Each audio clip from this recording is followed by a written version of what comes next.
Ladies and gentlemen, thank you very much. Before we start the formal meeting, we had two gentlemen who have been very instrumental in our community for many, many years, who have recently passed away, and Mrs. Mosley Jones is going to speak to one of the gentlemen, for one of the gentlemen, and I will for the other, and then we would ask for a moment of silence thereafter. Ms. Mosley Jones. Growing up here in Hamilton County, the city of Chattanooga, there have always been people of influence and very high positive influence that I've been exposed to. And there was a gentleman, a young man, who left us today to journey on to the other side, that in the person of Mr. John Porter Franklin Sr. And I would like to take this time for us to give a moment of silence to a pillar in our community, in the field of education, in the field of politics, in the field of civics, and most importantly, in the field of compassion for people and mankind. If we learn nothing else from Mr. Franklin, we learned how to be a person of compassion and love and giving and paying it forward. He has done that for many children and families here in Hamilton County. So I would like for us to take this time to recognize in a moment of silence for his life and his legacy, and to celebrate him with a moment of silence.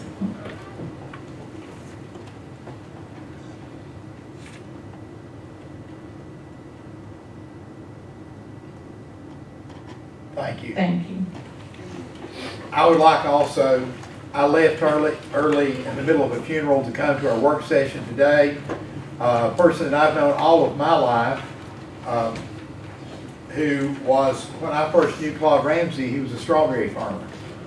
And I picked strawberries in his field, and his father and grandfather cleared land on our 80 acres and planted strawberries. And as a child, I picked so many strawberries I couldn't see them, and Claude always said, "You got to get a few more, Steve."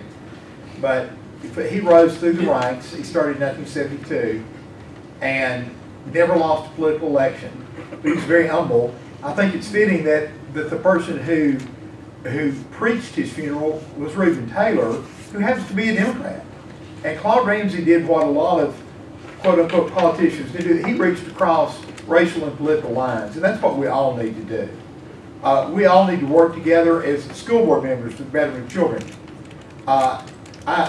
Reverend Paul McDaniel, that my dad had ministry with, did the opening prayer. There was just a who's who of people in Hamilton County. Claude went on as county mayor 4 times. Then he was a county commissioner, he was a state legislator, and then he served as the deputy governor of the state of Tennessee. And he was a very humble person, a very caring person. I went to church with him for many years, members of the same church, and that's where his body laid his final rest. So if you would also, a person who supported the school system in Hamilton County and the children, and was a good family person also, in addition to, we thank so much for the memory of Mr. John P. Franklin, and also for Mr. Claude Ramsey. If you'd have a moment of silence for him, please.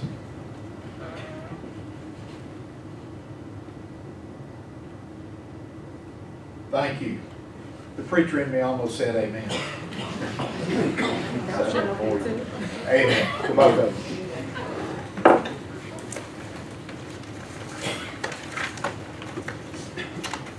We have the roll call, please, Mrs. Ford. Chairman Highlander. Here. Vice Chairman Jones. Here. Mr. Galloway. Here. Mrs. Lennon. Here. Mrs. Robinson. Here. Mr. Smith. Here. Mr. Testerman. Here. Mrs. Thurman. Here. Mr. Wingate. Here. Mr. Jones. Here. Superintendent Dr. Johnston. Here. Thank you. We have some amendments that we need to make. A request to amend the agenda. 7A, Mr. Dan Liner was unable to be here this evening, but we have three delegations who will be addressing the board. Pardon me? Jane Barker, this is Jane Barker, Kadijah Tinker / Christopher Smith, same topic, they will be sharing their time, and Zena Chambliss. Do I hear a motion? Oh, that's just one, sorry. Under Roman numeral 9, approval of the consent agenda, business and finance, add number 6, grant applications request, add items E, Chief Talent Officer Keith Fogelman, number 1, differentiated pay plan 2018-2019. Under Roman numeral 10, administrative business matters, chief school officer, add Canvas, learning management system. Under item Roman numeral 11, board matters, add C, Zena Chambliss, bus driver appeal, as per Mrs. Thurman. Pardon me? She got it. Got a motion, pardon me? I need to discuss when it's time. I'm just waiting. Okay, we'll have a discussion. Okay? Do I hear a motion to approve the agenda as amended? So moved. So moved, Ms. Robinson. Second? Second. Second, Ms. Lennon. Okay, roll call, please. No, hold on. We need- Okay, I'm sorry, we need discussion. to, we need to remove, after talking with the email we got from Scott, Zena Chambliss, we need to strike that because that it's going to have to be handled in a different manner. Okay. Different manner. So we need to strike that. Okay, we'll drop. And Mrs. Thurman's request, we will, under board matters, we will remove that appeal. Thank you, ma'am. Anything else? Okay, vote please. Mr. Galloway. Yes. Mrs. Jones. Yes. Mrs. Lennon. Yes. Mrs. Robinson. Yes. Mr. Smith. Yes. Mr. Testerman. Yes. Mrs. Thurman. Yes. Mr. Wingate. Yes. Chairman Howard. Yes. We are highly honored, and I do mean that seriously, to have Mrs. Leandria Ware, Executive Principal of the Howard School, giving our meditation and leading us in the pledge to the flag. Thank you. I'd like to begin by asking everyone to please stand and join me for the pledge to the flag.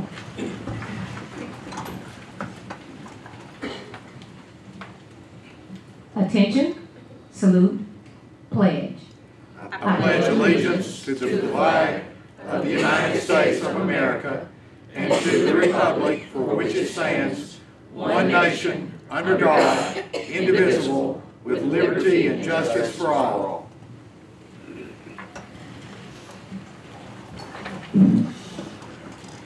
To Chairman Hollander, Vice Chair Jones, Superintendent Johnson, and members of the board, it is my pleasure to come before you this evening to briefly share some thoughts on the power of hope, helping others pursue excellence. As I think about the enormous duty we have before us to help others, and in our case, a lot of talk about equity tonight, in our case, our students, all of our students pursue excellence, I'm inclined to reflect on the ways every one of us can work to turn obstacles into opportunities. Webster's definition of hope is as follows: to expect with confidence, to cherish a desire with great anticipation, to want something to happen or to be true. Over the last month, I have personally witnessed a significant transformation of some students who had fallen into a pit of hopelessness and despair. Students had all but given up due to the difficulties of the tasks before them. Statements like, "This is too hard. I just can't do this.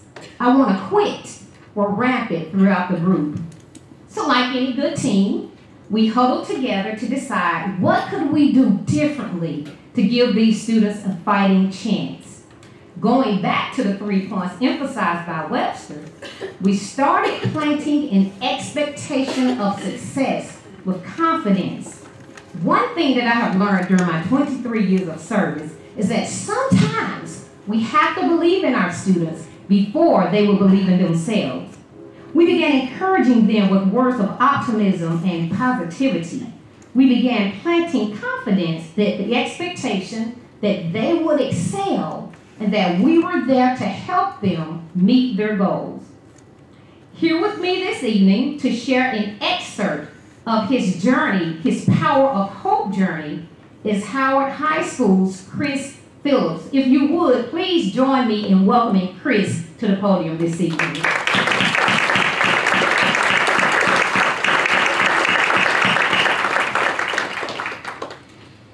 Chris has an amazing story, and I know we don't have a lot of time, so he's just going to share just a bit of that Power of Hope journey with you this evening. Chris.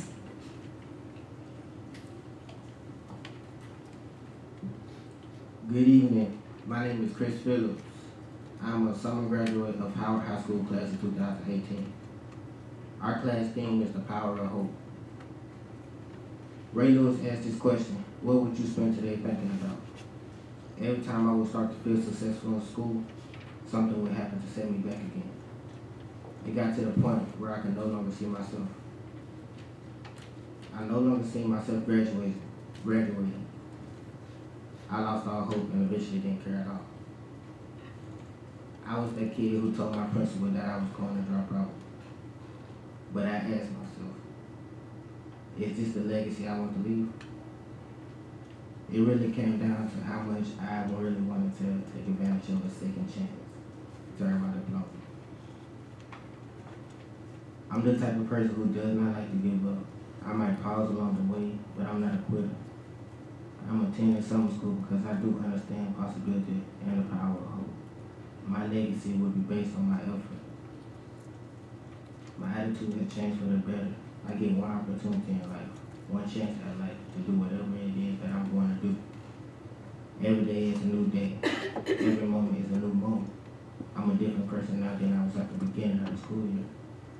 I know that I have greatness within me, which means that I'm not okay with being mediocre. I know I have greatness with me. Yeah, I'm not okay with being mediocre. No one in this room is okay with just being basic. Fear is contagious, so is hope. Failure is not an option. I hope to see you all at our Power of Hope graduation celebration for summer graduates on Thursday, June 28th. Thank you.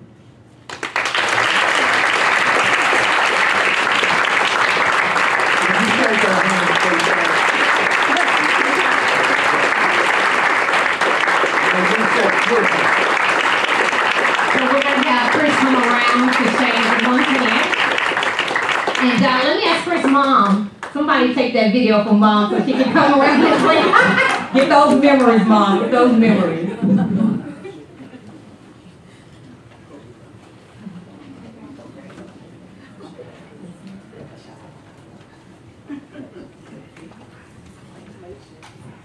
Bless you, young man. Good luck.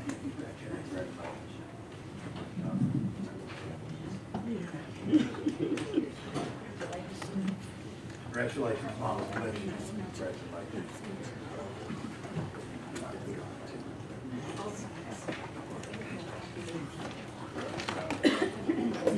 Can you take over for a second? So, as they finish taking hands, so in closing, to everyone in this room, I want to leave you with this. The very next time you are faced with instilling the power of hope in someone, know that a change happens when hope becomes an action and not just a feeling. Ask yourself, continue to ask yourself, how can I help? How can I serve? Then let hope guide you to continue to love and to make a difference in the lives of those around you. Thank you so much for what you do. We truly appreciate you. Thank you for your time. And you do have a flyer. Join us Thursday, June 28th, 10:30 a.m. Howard High School. Give it up!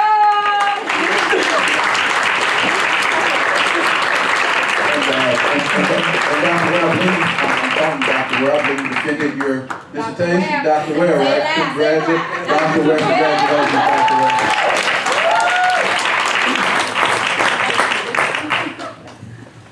That's a great attainment. Thank you, Dr. Ware.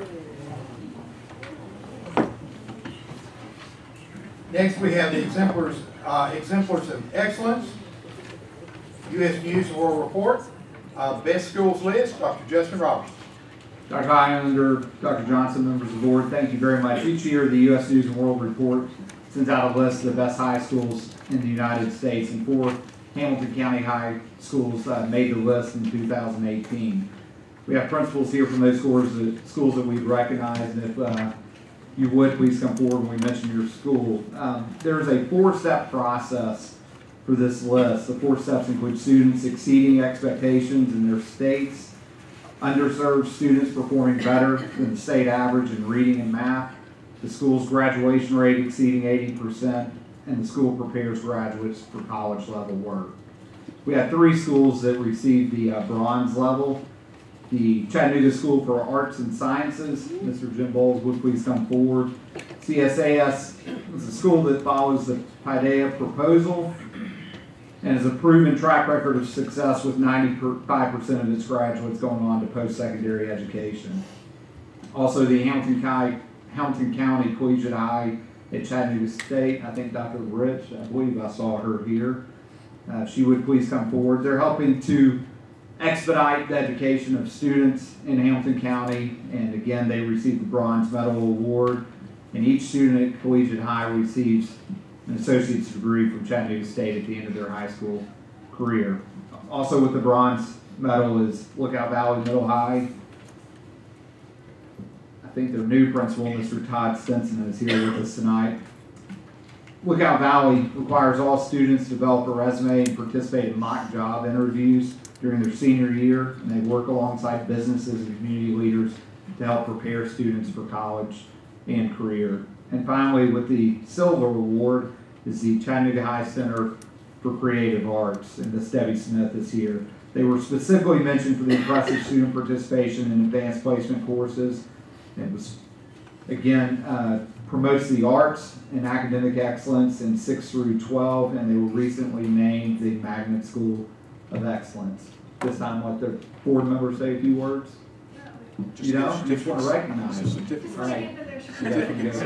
Thanks.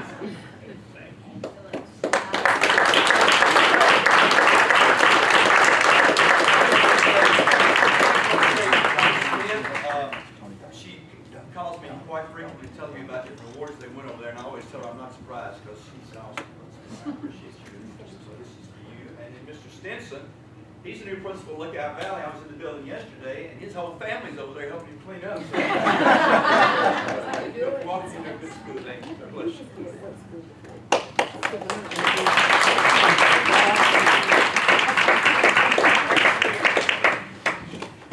May we shake your hands, principals?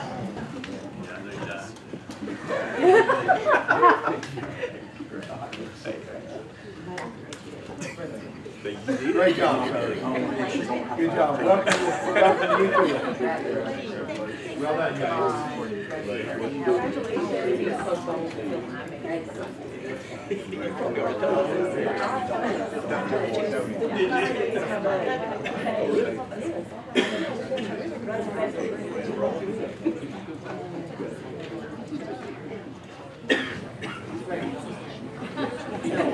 Dr. Sharp, Dr. Roberts, would you come up, please? Honoring Dr. Tony Donan, recipient of the STEM Innovator Award 2018.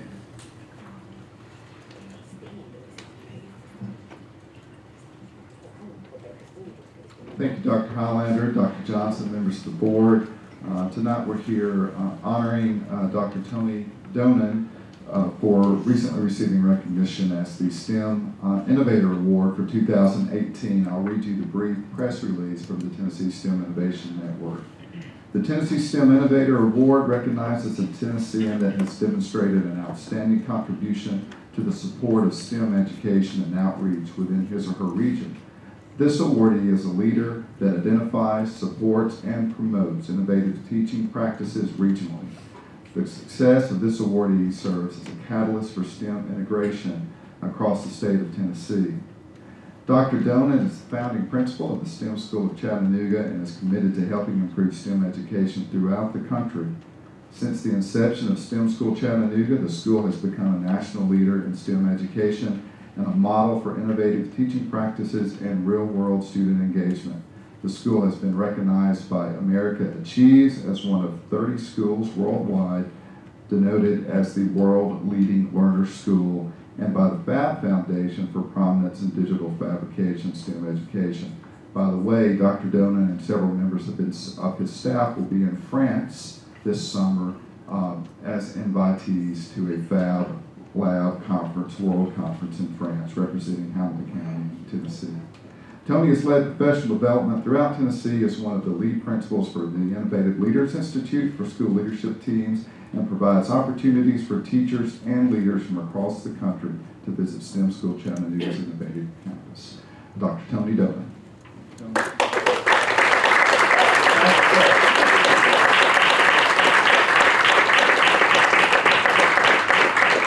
Let me shake your hand, sir.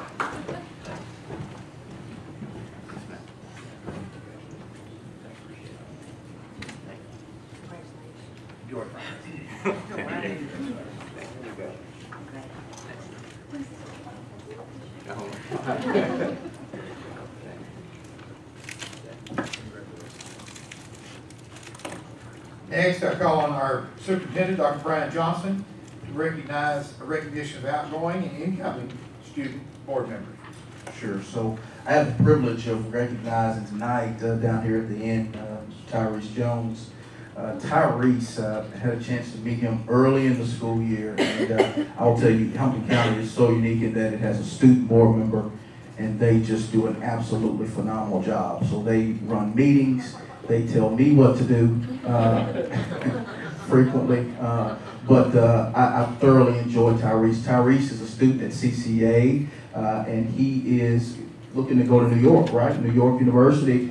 And I've had the privilege of at the Night of the Arts, Dinner in the Arts night to see him in action, and he is really, really, really talented. So just a great example of our Hamilton County students. And Tyrese, we appreciate you and your service this year down there. Let me read this plaque. It says, an appreciation for your commitment and service as Hamilton County Board of Education Student Representative on the school team 2017-2018. Thank you so much, Tyrese.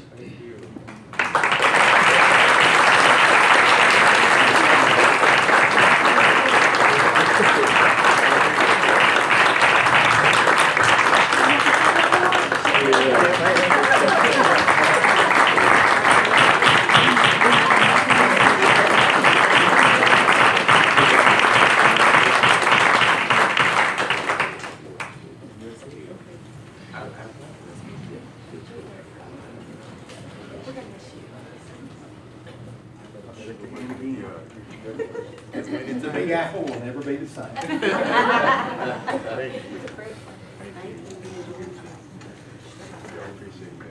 Hey, my name is Tyrese Jones, and I'm a student at Center for Creative Arts. It's a big apple, will never be the same. Hey, my name is Tyrese Jones, and I'm a student at Center for Creative Arts. I am from Chattanooga, born and raised.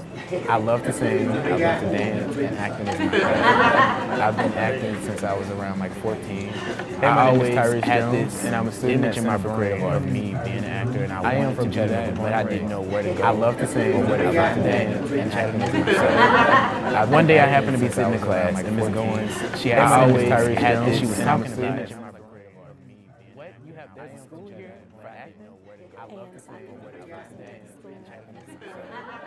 One day I happened to be sitting in class, and Ms. Goins, she always had this, she was talking about it. I said, yes, but you have to audition. I auditioned, and then I got in. There's so many things that I like about CCA. I like the people. I like the fact that I can come here and just be myself. It's not a lot of pressure. You feel at home here, and it's kind of because of the arts that cements everything together. My favorite classes are my acting classes, but Ms. Goins was an influence on me because she was kind of like that mother and teacher. He became my student aide, and so working with him in between classes, I had an opportunity to get to learn a lot more about him. We would talk often. I try to make sure that I teach the whole child. I'm just as interested in their personal well-being as I am their academics. You know, this is the time when they begin to pave the path to their future. And I think that's been a great thing. And the same with Tyrese. This thing about her that was like, it made you feel safe and it made you feel loved. That's what I appreciate about her, and I owe the fact that I'm at CCA to her. I ran for office, the Superintendent's Advisory Council, and I was elected president. So through that, I've also been able to serve on the board. This is where we talk about different policies in education and talk about what's going on in our own school and try to implement new ideas into what's going on in various school districts. The thing about him that I like the most is that he's always very positive, and anytime that there's been a sort of complication, there's always been okay, well, we're gonna figure it out and it's gonna be this, you know, we're gonna do this. This person, he knows how to handle so much because he does so many things. I was accepted into NYU as a BFA, for BFA in acting. I'm kind of sad to be leaving.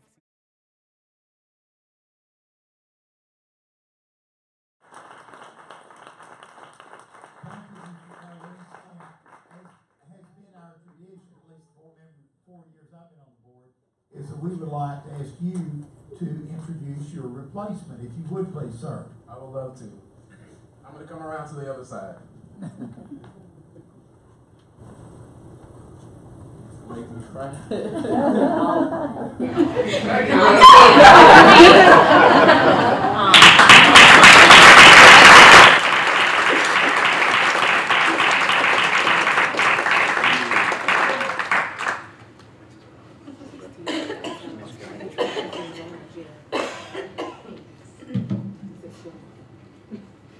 Noah, if you would come up here with me.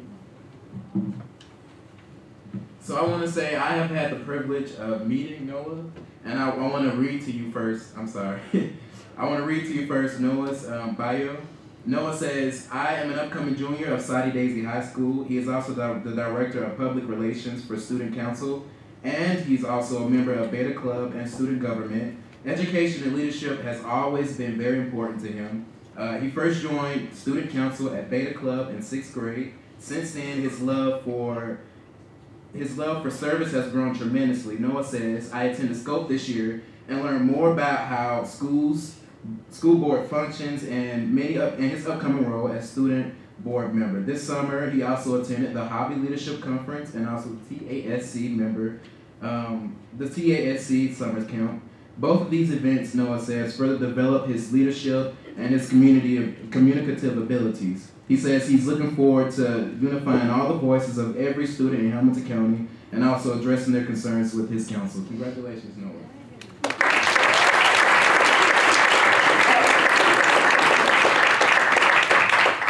I'd just like to say a few words.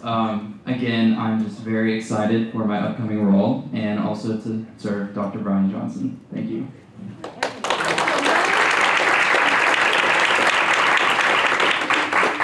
If you would remind me, what district is he from? Me? The best one. Number one. Thank you, Ms. Sermon. I knew I could count on you.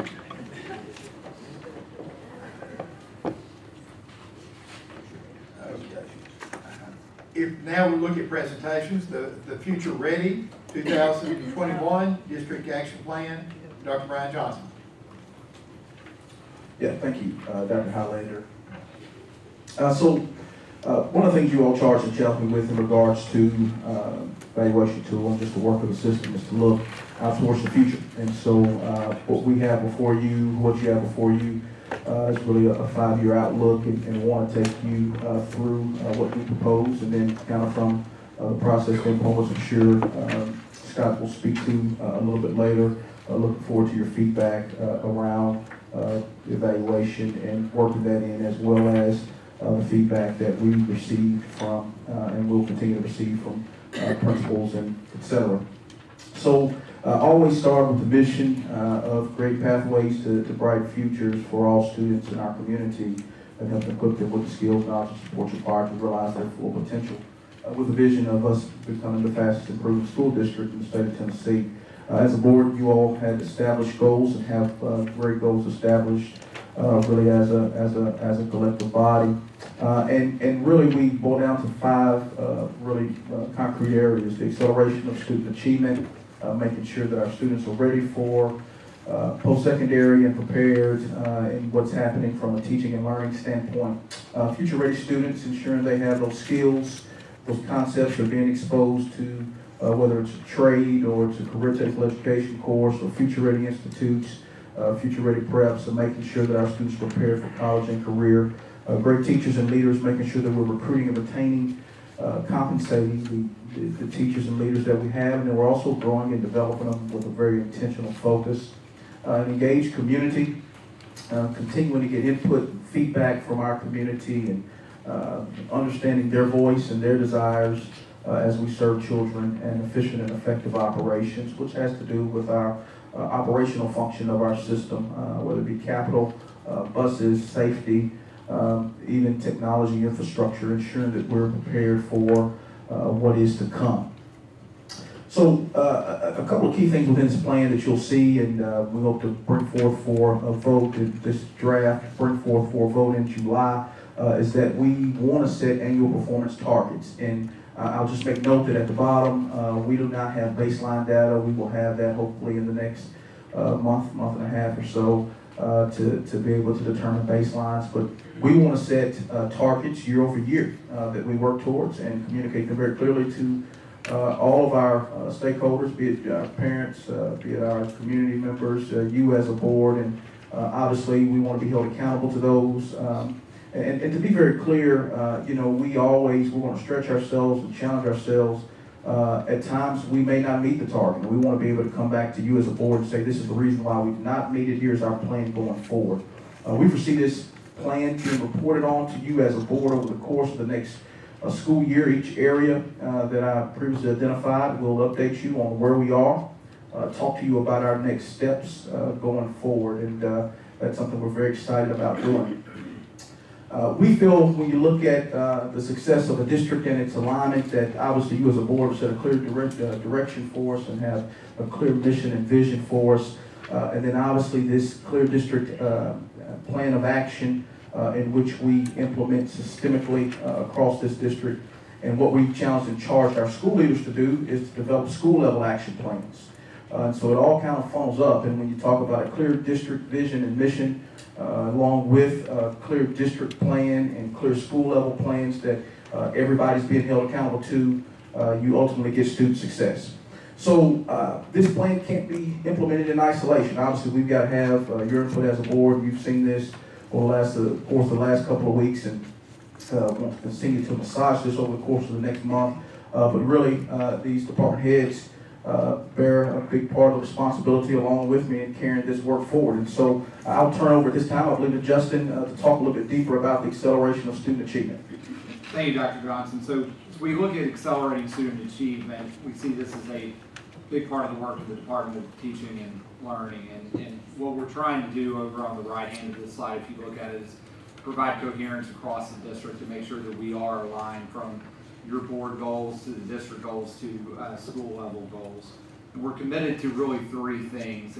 It's this ongoing idea of making sure that we deeply understand the standards, and that's the what. We know what every child should know. And then ensuring that our assessments are aligned not only to the standards but also to the rigor of the standards. So that's the how. And then finally making sure that we were implementing instructional best practices and that we know what the next steps will be for students that aren't getting there. And that's part of closing that opportunity gap. So as we look at that, we've got to say, okay, what is our role as a district, as a Department of Teaching and Learning? What is their role in ensuring that students are achieving? We've got to make sure really at the district level that we're providing professional learning opportunities for teachers that are aligned, that are job embedded, and that they're differentiated. You've heard the superintendent talk about every student deserves a great teacher. And so we need to make sure that we're providing those opportunities for teachers to continue to move forward, to make sure that they are prepared and ready to be the best teacher that they can be. Another job of teaching and learning is you'll hear superintendents say every teacher needs access to great resources. And so as a department, we've got to ensure that their resources are aligned, that we're providing them with curriculum maps that are up to date, that are aligned to standards, or aligned to expectations. And that's our job at the district level, is to make sure that we're providing those resources in a timely manner in a way that's going to help them be effective. So at the school level, one thing that we're excited about is each school this year is going to have a school level action plan. And in that action plan, they're going to establish some annual goals for student achievement and their plans for how to move forward. We're committed as a district and as schools to, again, looking at making sure that we have an understanding of standards. We're committed to making sure that every lesson each day has a clear learning target, and again, those aligned assessments and instructional best practices. This slide has a lot of information, but I want to point out the second to last bullet is, again, making sure that we're providing those college and career readiness opportunities that was pointed out earlier as being so important, early post-secondary opportunities. Finally, as you look at this, there are several key performance indicators for accelerating student achievement. Those are on the last couple of slides. What's unique about these KPIs, there are some summative ones. We'll of course look at the state data that we're going to be compared to each year, but we've got some interim benchmarks, the universal screeners, and some things that we can make sure that are touch points for schools throughout the year. We really want to get to a point where in December, January, March, we can come to you and say, we're on track, or we know where we need to provide extra support. And those summative data is great, but if we don't have those interim assessments, those benchmark assessments, we're not doing our job to support schools. So that's the plan for accelerating student achievement. Finally, not finally, but the next one is looking at future-ready students. And we've done several things to address future-ready students. What I think is so important about this is there's not just a single path. We're not looking at just providing a 4-year college opportunity for kids. And put up there a couple of just graphic pictures to show you what we're doing. Of course, we've heard a lot about future-ready institutes, but a couple things that we haven't talked a lot about lately is the bottom left-hand corner. That's the first graduating class from the VW Institute, where for the past 2 years, we've had about 25 kids in each cohort going through there.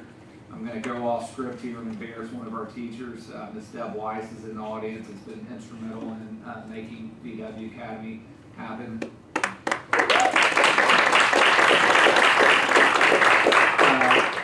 Also, one of the programs that I think we've not highlighted enough, if you look in the top right-hand corner, this Hamilton County Work-Based Learning Program that gets stomped. We had 30 kids that get stomped this year that were filling 15 shifts. They were going half a day, finishing their high school diploma, the other half a day they were working at get stomped. 8 of those kids, well, not just 8 of them graduated, but 8 of them actually have full-time jobs now at Gestamp. So we're looking to expand that program, and I want to point out these are kids that were on the cusp of not graduating. These are not kids that we're pulling out that are perfectly on track and ready to go, but they're kids that literally were on the brink of saying, I'm done with this. If we can get more programs like that in each district, if we could get 30 kids in 9 districts, you know, that's a game changer for a lot of kids. And then the bottom right, we're doing, obviously we talked about this in the past couple of board meetings, future ready preps at the middle school level to make sure that we're preparing kids better, middle school to be successful in high school, and to see what those options are. So the reason why is it important for us to look at future ready students? This graph right here shows you our college going rates for the past number of years. And what this does, if you look at the bottom right hand corner, that 2,420 students, that's how many graduates we had in 2017. About 76% of those graduates attended a 2-year or certificate program or a 4-year college. So if you look at the orange, those are the ones that are attending 4-year colleges, and then the blue are the ones attending the 2-year, the certification sites. That number looks a little bit smaller, 2017, but it's actually the same percentage. It's right at 76% of our graduating class are going on to some post-secondary opportunity. And the next slide is looking at persistence rate. So it's important that we're getting kids to go to a post-secondary opportunity, but it's even more important that they're going and then returning for a second year.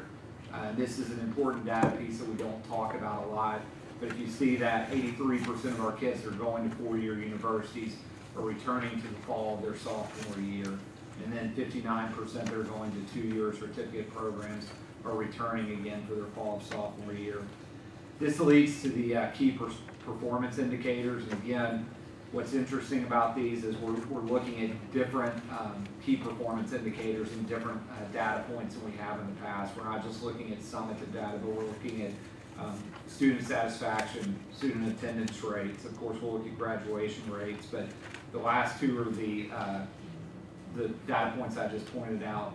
The post-secondary matriculation and then the post-secondary persistence are really key indicators that we need to pay attention to. We want to graduate kids. We want to make sure that they're ready to go on and be successful, whichever post-secondary path they pursue. And just one thing to carry over, our earlier conversation with the work session around the number of students that go on to college. We will be tracking, advanced placement and dual enrollment and reporting that to you. We want to be very, very clear about that because we know that's an indicator. Next, we'll have Keith Holman talk about great teachers and leaders. Okay.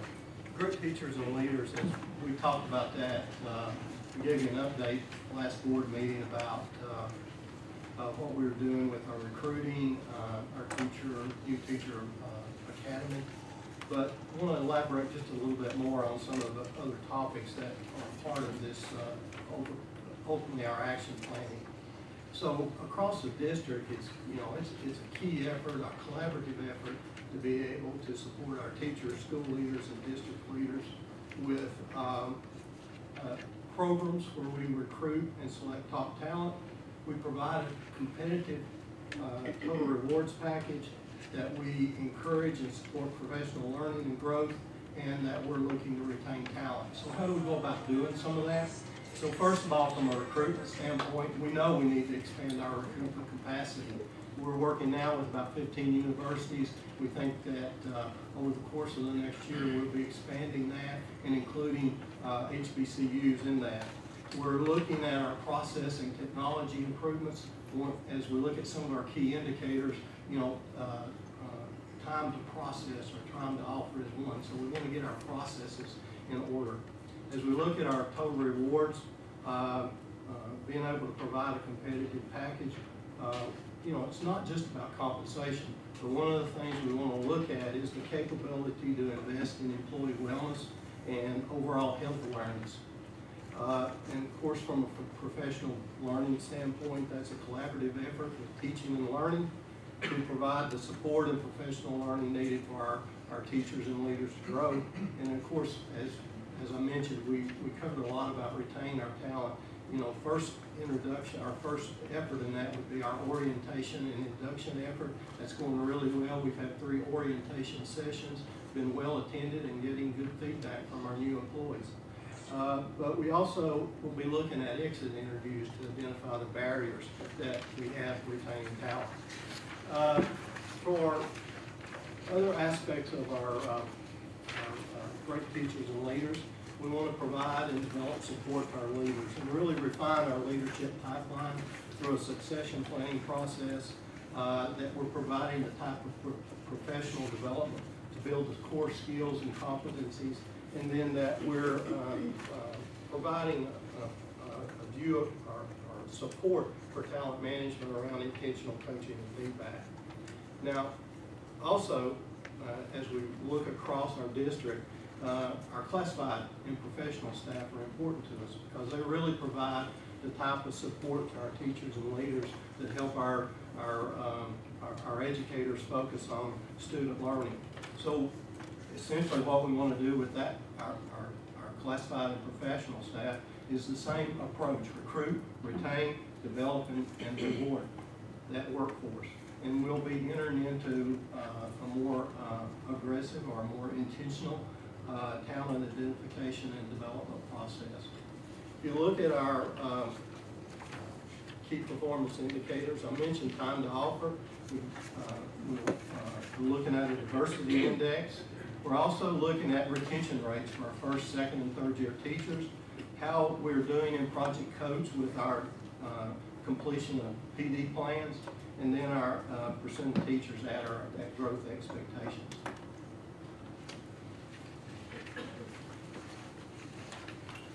Tim and Lord Appeal will present Engaged Community. And an engaged community looking at communications, effective communications with the community. Why do we communicate? To build stronger relationships. That's what it's all about. It's making that connection to help to bring people in and be a part of what you're doing. Because we can't do this ourselves. We have to involve our parents, our students, our community, our business leaders, everyone coming together to make our students successful. And just like in your professional and personal lives, you build your relationships by not just sharing information, but by taking the time also to listen and engage. And we want to be very intentional about that as we look at this process in building stronger relationships. We want to promote positive culture and climate and communication in our schools. And we want to strengthen our pre-K through 12 learning communities and to be able to move our intentional engagement down into the learning communities closer to where our parents and our students are to make them a part of what's going on. And that will empower them to be more a part of the decision-making process. And if we can bring everybody together, then certainly we're well on our path to becoming the fastest improving school district in the state of Tennessee. Everything we do in communications is going to revolve around accelerating student achievement, future-ready students, great teachers, great leaders, engaging the community, and efficient and effective operations. And again, moving things down to our learning communities, meeting the diverse needs, building capacity, building community within those communities that we serve. Clarifying go-to contacts. Who do I go to when I have a question, and how do I get something addressed? And strengthening those feeder patterns. You know, we had a lot of great success engaging the community this past year with our 23 listening sessions that we had across schools across the district, where we were able in one night to bring 100 parents or so together and talk about issues. What we want to do is take this to a school year-long effort of engagement with opportunities for thousands of parents to come together and be a part of what's going on by taking it down to the learning communities. Looking at our key performance indicators, we want to be a part of success of our students. So we're looking at how do we improve our absentee rate, how do we make that better, how do we have our students in school more to let our teachers impact them in a positive way, our engagement and satisfaction of overall with the system for parents and also with our communication, certainly our social media and how we engage with those in social media formats, parent volunteer hours, and also our new website that's going to be online very soon, just in about a week and a half. We're looking forward to that and being able to engage our parents more effectively with our new website. Great. I'll take the last one, effective and efficient operations. Obviously, safety will continue to be a focus as shifts and change happen at the state and federal level to safety and regulations. We'll continue to stay abreast. Our schools right now have dug into the safety assessments, and those have been uploaded. And we want to continue to stay at the leading edge in regards to making sure that our environments are safe. The second area is transportation, and so as we step into this school year, we know that we are entering our last year of contract with Durham, and conversation obviously for the board, decisions for the board around what those next steps are to continue to provide great transportation opportunities. Capital will continue to be a focus as we continue to work to reduce deferred maintenance. I see Justin here, but him and his team are knee deep in capital projects, which is a good thing and a challenging thing all at the same time. But definitely continuing to stay in front of that in our long range planning. Technology and efficiency. I know we talk about technology from the context of it in the classroom, but there's opportunities that we want to continue to explore from the standpoint of how we use technology to make our operation more efficient.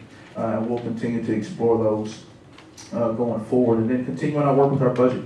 Ms. Christie finds money. We want to continue to make sure we're good stewards over what we have, and continue to use that in the most effective and efficient way to align to these 5 big priority areas. These are, again, some initial thoughts around key performance indicators. We want to look at buses and their on-time performance, getting to school on time, with sensitivity to the standpoint of, obviously, safety is first, by all means. We want to look at safety performance, miles between accidents. And so we want to really monitor that very closely. Maintenance work orders, the average amount of days of completion, energy efficiency, looking very closely as our utility usage and cost and savings, nutrition service utilization, and technology support, the average amount of days it takes to close support tickets. And in some of these areas we know, like I'll use that last one specifically, we know that initially going in particular, this being a baseline year, some of these areas we haven't tracked before as a system, but we will have a baseline year. And as we look at the baseline year this year, I would guess that technology support may be good the first year, but in year 2 and year 3, it may get a little more challenging, because we already know we're 1 to 4,000 with text to devices. Now, with the influx of new devices that are coming in, we don't anticipate as much technology support, but by year 2 and by year 3, we know that. So those are indicators that we'll need to look at. You all will share with you as a board, continue to update you throughout the year. Next steps, we want additional feedback and revision. So obviously, as you all evaluate me, I want to take all that information in and make sure that this district plan is reflective of that feedback that we receive. But as well as also in addition, I guess I'll say, we've sent principals and principals. We've been to our parent advisory group, and just trying to make sure that this is reflective of what's important. New Teacher Academy has kicked off. We want to we'll get this final district approval to you. Our school level action plans, as was mentioned, all of our schools will have school level academic focused action plans. Data review days will be coming up. We have a kindergarten kickoff that will happen this summer. Launching Parent University. I think we've already sent out a save the date for that. Continue to engage through our learning communities. I think back in the back is Dr. John Tharp, one of our new executive directors of the learning community, and I know Dr. Sharp is back there as well. Revamping our instructional coaching model, so we have coaches across the system, but in particular at our middle school level and really at all levels, we want to make sure that we're using those coaches in the most meaningful way to get impact. We're really zeroed in on clear learning targets. And any parents that are out there, I'll tell you, board and parents, or any students that you have, children that you have, that have impact, and we want this language to permeate what we do. What we expect students to know and be able to do at the end of the lesson, and we don't want we want parents to use this language, clear learning target. Oftentimes when you ask a child, what did I learn today, the answer oftentimes is nothing. And so that's not true, and we want to be very clear with our language, and we want to have it go forward. Learning walks and digging into what's happening in the classroom and what we can learn from those opportunities. We'll continue to look at safety and operations and drills, and making sure that our procedures are in place. We're finalizing a date for an all administrative safety training, and then monthly principal check-ins going forward. So this is a draft of this plan, and would love to open it up to any discussions or questions. Any board members have comments, questions? And then we'll move on, please. Next, we'll have Opportunity Zone update with our chief of the Opportunity Zone, Ms. Jill Devine. Yes, thank you. Good evening. Well, just a reminder, just a little background. We launched the Opportunity Zone last August, and prior to that time, there was conversation about a state takeover of 5 of our schools, which was something that none of us wanted. So Dr. Johnson worked very closely with the state and Commissioner McQueen and with the board, obviously, to come up with a better plan, and that is the partnership network. And I can tell you that things have been going very well. We have 12 schools in the Opportunity Zone, but 5 of those 12 are part of the partnership network, just as a reminder. We signed that agreement, I believe that was last fall, wasn't it? And first grant funding was awarded this spring, and so we've been implementing lots of great things. If you look on the next page, and I just named a few here, but some of the things that the state, there we go, is funding through this partnership network is funding for the Opportunity Zone Leadership Team. Are you missing a packet? It's in the same one. It's just in the back of that one. STEM labs, I'm really excited that we'll be opening up STEM labs at Orchard Knob Elementary and Woodmore. This August, we're adding math tutors at our middle school and high schools, a new writing curriculum, and designing a new whole group reading curriculum as well called Cornerstones and Core. Teachers have been working on that in the past few weeks. Also funding STEM lab materials. I was talking with a science teacher at Brainerd a week or two ago who's really thrilled with the science equipment that's coming into the school thanks to this partnership network. On August 6th, we'll have an Urban Education Institute with 560 teachers in the Opportunity Zone, so an institute, full-day institute that's just focused on serving children in urban schools. U.S. Secretary of Education John King, former secretary, is coming in for the day to be the keynote speaker for that. So you all are obviously invited to attend any part of that day, and we'll get you an agenda closer to the time.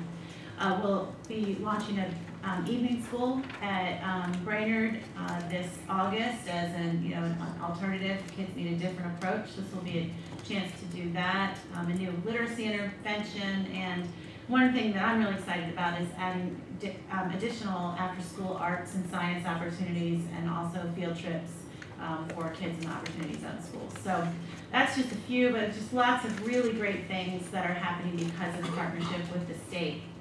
Another thing I'm really excited about is the partnership advisory board. So 7 members of that board. We had our first meeting last week. It's just a really stellar group of people. You have Val Armstrong, who's the president of Tennessee American Water Company, Wayne Brown, who is a community member from Woodmore, but also has been involved with PTAs at the state and local level, Ardina Garth, who is a former public defender, Patricia McCoy, who was a teacher at CSAS and leadership fellow through Public Ed Foundation, retired now, Pastor Reed, who's a pastor in the community, Gerald Webb, an attorney, and then Natasha Linton, who works at Blue Cross.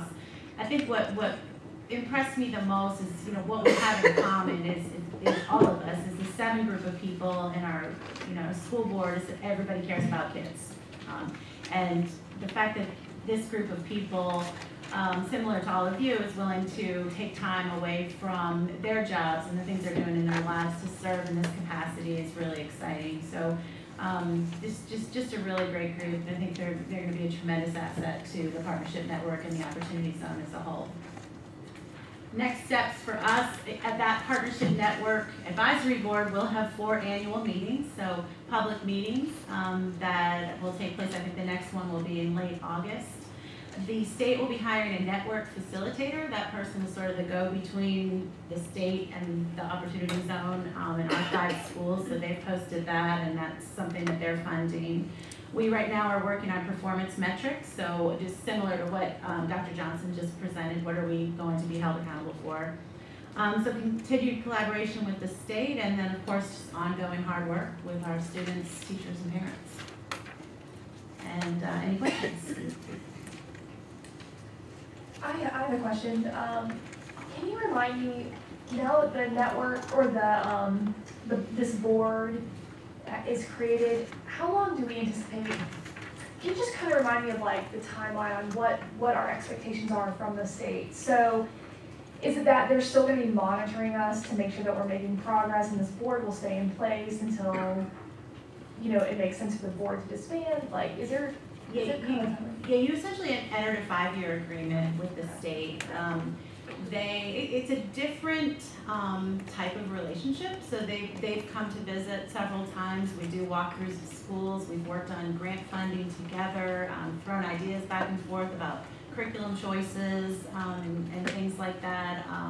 They've really, honestly, they've been a really good thought partner and very supportive and willing to kind of, be a second eye on things. But it really has been a good thing for our schools, and the funding, of course, has really helped as well. Well, thank you for reminding me that it was 5 years. For some reason in my head it was 3 years. But I'm so glad to hear that you feel like they're a good thought partner. I mean, that was absolutely our hope going into this, that this would be a true partnership and not just a one-sided. I'll give you one example. When they toured our literacy programs, a lot of what we do is in small groups, and we call it differentiated, we have an intervention model. And one of the things they noticed is that we didn't have as strong an approach with that whole group instruction and making sure that kids were also being exposed to more challenging texts. So we created a program called Cornerstones in Core, which basically we've chosen 40 books at every grade level that will guarantee every student in the opportunity zone, like every first grader will have these 40 books read to them. They'll do comprehension activities and writing activities related to them. They're all tied to state standards. And the state really helped us to kind of co-construct the thinking around that, and then provided the funding for the books and for stipends for the teachers to write the lesson plans to go with them. So when teachers return in August, they'll be given a bin with these 40 beautiful, high-quality, brand-new books, and then a lesson or several lessons that go with each one of the books that can be used. And we really think it's something that others will start to replicate and share. It's very high quality, and it's going to be great for our kids. Any other questions? Ms. Levine?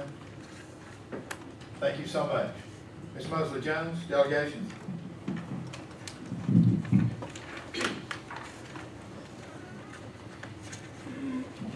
We have three delegates that have requested to speak before the board tonight. They are Jane Barker, Khadijah Tinker, and Christopher Smith, and Ms. Zena Chambers.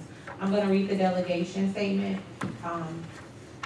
for everyone in the beginning, and then you'll just proceed with your 5 minutes. I'll let you know when you have 1 minute left. And I use my phone to do that. I try not to be rude and just be like, stop. So when the phone dings, time is up. Thank you for your interest in addressing the Hamilton County Board of Education. During your presentation, please address the board as a whole, not individual board members or administrators. Also, do not present complaints or concerns you have about an individual employee of the school system. If you wish to voice those complaints and concerns, you should contact the central office and ask for a meeting with the superintendent. If I believe you are criticizing an individual employee, I will interrupt you and ask you to refrain. If you continue to criticize individual employees, or if in my opinion your remarks are in error or becoming repetitive, I may interrupt you and ask you to sit down. Please limit your remarks to 5 minutes. I will tell you when you have 1 minute left. You may begin when you are ready. Ms. Walker. Thank you, Ms. Mosley. I hate to get up here after that speech by Leandra. That's dynamite. Maybe she could do this a little better than me. Good evening, Dr. Johnson, Chairman Highlander, and board members. My name is Jane Barker, and I'm retiring this year after 45 years as a teacher, curriculum supervisor, assistant principal, career ladder 3 principal, and now director. The most important issue I'm worried about associated with retiring is my medical insurance supplement. So I've had some health issues, and day before yesterday I called POMCO, which is the company that the state has that provides the insurance for retirees over 65. It's a supplemental policy to Medicare. I guess Steve's had it, maybe Joe, maybe David. And I asked them when I'd be receiving my POMCO medical card.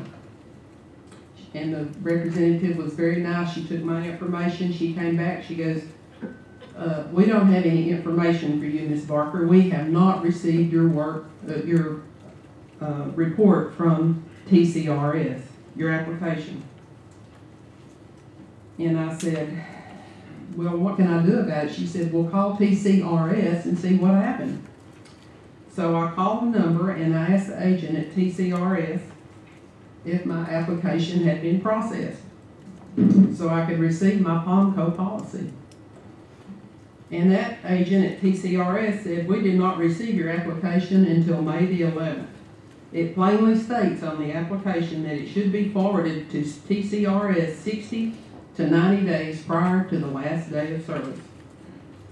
He said, this is a busy time of year and it may take 90 days to process this application, so you will not receive your first retirement check until August. I told him I didn't care about the retirement check. All I cared about was getting the supplemental insurance policy. And all this happened on Tuesday night. I had just gotten a heart monitor that day, so it was, I'm sure, probably going off that night. But anyway, being curious, the next morning I sent out an email to the 15 principals that retired this year. They had a party.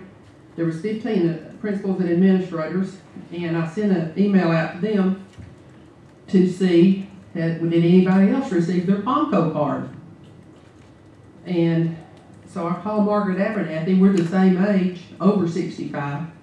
And she said, oh yeah, everything's in good shape. Everything's good. I've got it all in. I said, will you just call this number here and you call me back?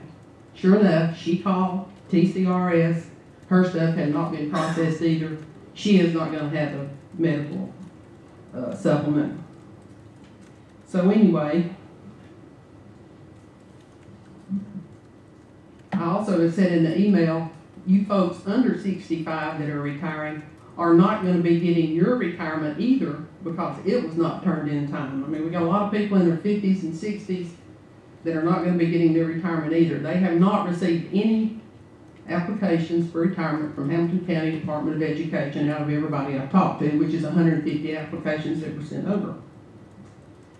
Now, I've got a lot of responses here, and I'll be glad to share it with you. Excuse me, I'm a little nervous. 3 administrators suggested I contact David Carroll.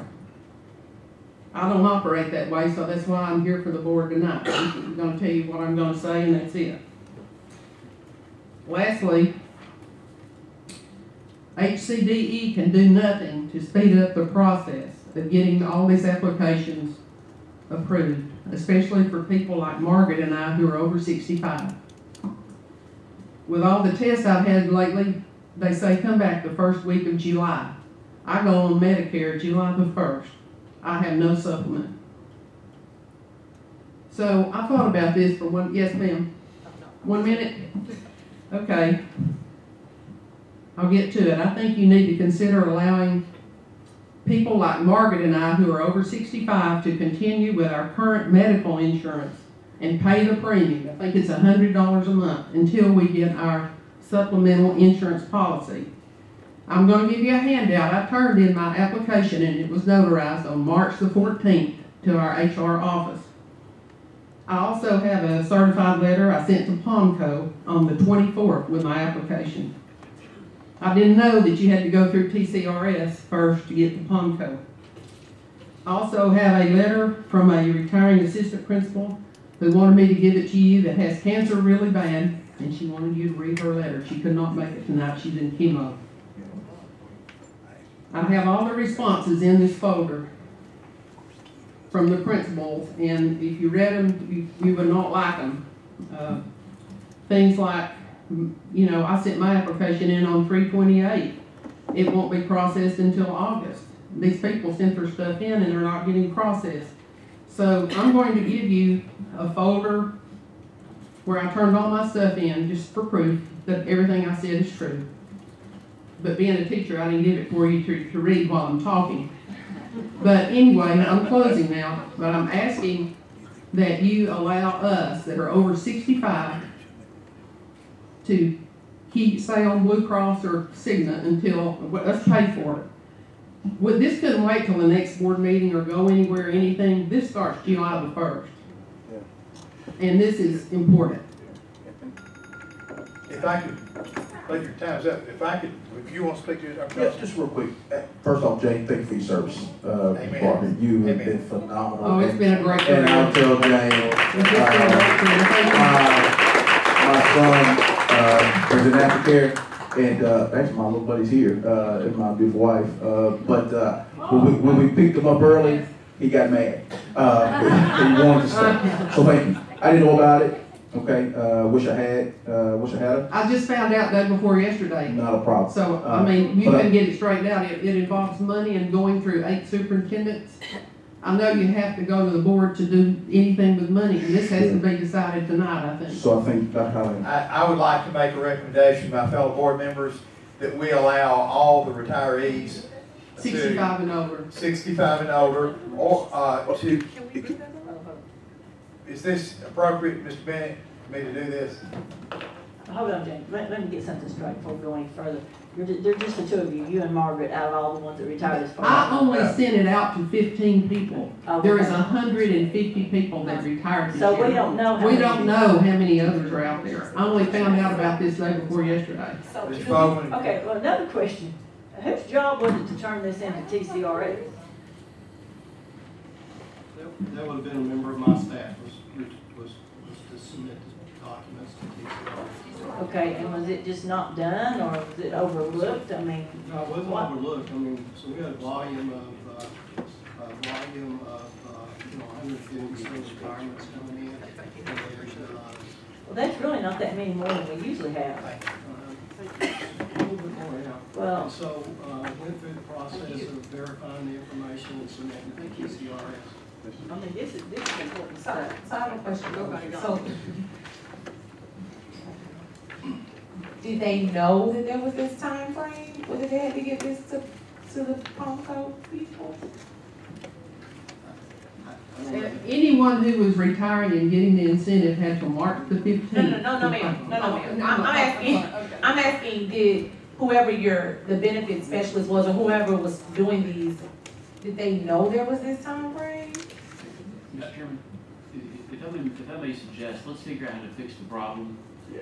And then we can figure out So, why there was a problem. Can we do what she's asking us to do? Well, yes, we can, but if you, let me make a suggestion, since this is in the part of the agenda where we do presentations, let me suggest that the board, assuming there's no objection, if you don't mind, Mr. Chairman. I'll postpone it till the board matters.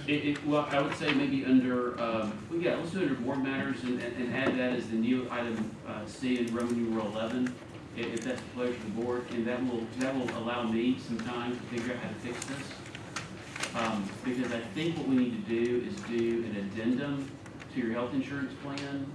And I want to do it narrowly so we don't open up a trap door and step into it. But I think we can do it. Just give me a minute. It'll take me until then to figure it out. If you would, we would charge you to see what you could do to fix this. You would charge me for people that we value. We can get this fixed. And we will bring it up at the end of the meeting, at the latter part of the meeting, under board matters. Okay, thank you very much. Thank you. I've enjoyed my time here, and good luck as we move forward. We appreciate all that all of you have done for us. Thank you.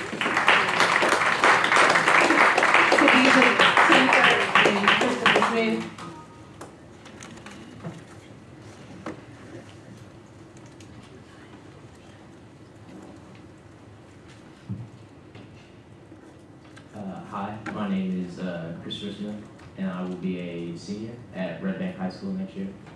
I wanted to thank you guys, first off, for taking time out of your session to talk about these things. And I wanted to thank you for letting us represent students of Hamilton County, because at the end of the day, it's all about the students, right? Amen. So I wanted to talk about, because people always have so many questions or don't believe or can't find them about some of the inequities in our school system. And it's just the ones that don't necessarily just affect not just my classmates, but everybody, all the students in Hamilton County. But my personal experience with some of them are being, it took me the first 7 years of my schooling to have another black student that wasn't my sister. So that was 6th grade. It took me 16 years to have another black teacher, or a teacher that even remotely looked like me, or I could even relate to culturally, or whatever that be. And it, going to a school that's not in my zone, and having to go through the hardship process because the one that I'm zoned for doesn't have the programs or basically the necessities that I need to be successful. I'm Khadijah Tinker, and I'll be a senior at Lookout Valley High School. And some of the inequities that I face every day is college and future readiness. I know personally for me, my school does not have AP classes. We have dual enrollment, but those are not accessible to every single student, sometimes whether it be money related or they don't qualify. And it doesn't mean that they're not smart enough, but when going into the college process, they're then, oh, you don't have honors, so they may be denied simply because they didn't have an honor class. And so I think that that's something that a lot of us face every day. And personally, I want to be very successful in college, and that is something that's really important to me. But for those that aren't ready for college, that maybe want to go into the workforce, there's not many classes that provide what they're looking for, whether it be going into a medical field of wanting to be medical, then they don't have classes that cater to that. Or if they want to be a mechanic, there's not really classes that provide that. Actually, like at Lookout Valley, we do have some auto classes, but there's some that are very proficient and they're not being pushed to be to be excelling as they can be. Also, staff diversity is really important to me because this kind of goes along with Chris's statement. It took me 16 years to come across a black teacher at my school. I had her in biology and she was amazing. I actually learned a lot from her, and it was cool to understand where she came from and kind of stories that she had that I had never known. That she was not a white female, which I had had white female teachers all my schooling previous before that. So it was really cool meeting her, but now she retired and there's not a single, Lookout Valley, it's all white teachers. So I know the minorities at my school, they don't have someone that they can look up to and feel comfortable with talking to, because a lot of my friends, the minorities, they talk about their cultures not being understood maybe, or that they are comfortable with talking about it because somebody doesn't look like me or someone's not from where I grew up. I would like to finish off with saying a lot of these things may seem small to you because you've never experienced them, but they're big to us, and not just us, but plenty of other students. And if you would like to know those things, I don't know if it's possible for you guys to do this, but you know my name, you know what school I go to, so you need to reach out to me and I need to explain more. Having to do it just 5 minutes isn't enough time to do that. But I'd like to finish off by saying thank you again, and this is so important to me because I have 2 younger siblings, a little brother and a little sister, that I love very much. Don't ever let them know that I said that. But just the fact that they have to go through some of these things, and they are now, and they will have to continue, breaks my heart, because I know that I'm a senior in high school, so anything that might be implemented in the future might not necessarily affect me, but it will affect them, and not just me. Everyone in this room has a younger person that they look up to, or that looks up to them, or that they have in their life. So, and one day they're gonna rule the world, and to do that properly, they need the right resources and materials. Thank you so much, both of you. Good job.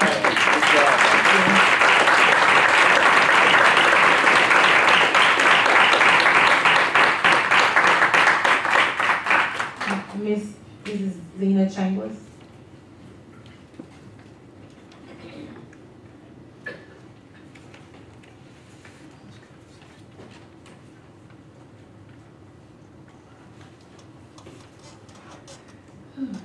I would like to thank you for taking your time out to listen to me. My name is Zena Chambers. I am a bus driver for 25 years. I consider myself as a professional transporter. I absolutely love what I did.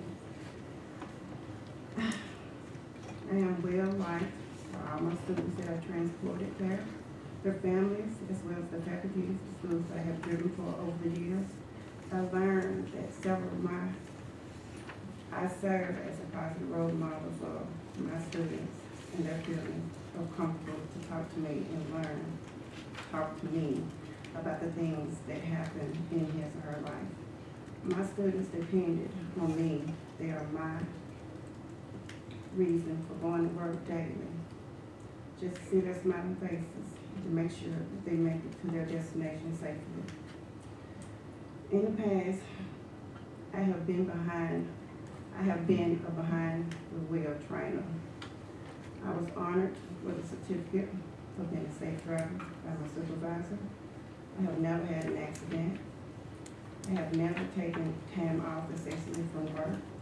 I have never been written up until after this tragic accident that occurred in 2016.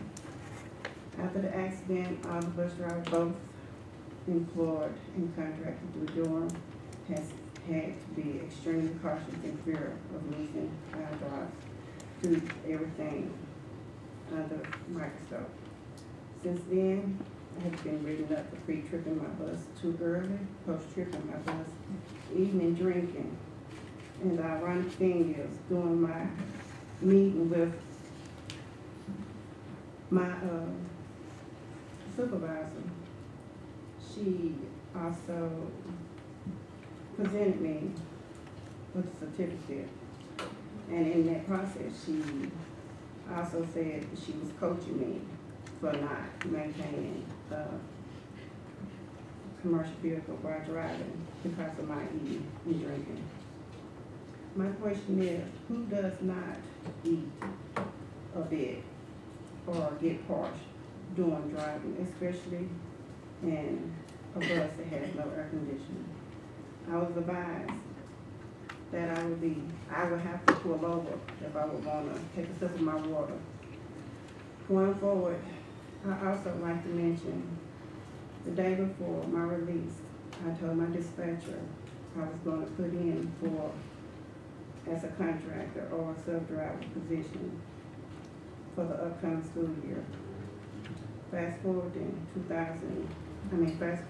on May the 5th, my cat I had had over 17 years was poisoned and passed away. I was up the majority of the night crying, but I figured I should be strong and push through for my students. When I got to work, some of my coworkers noticed I was not my usual self. So I decided to stop and get a coffee for a pick-me-up before, so I can be that characteristic driver that I am known to be. My schedule to be at my first stop was at 6, and I knew I was pressed for time. As I re-entered my bus, I pulled out my phone to check the time.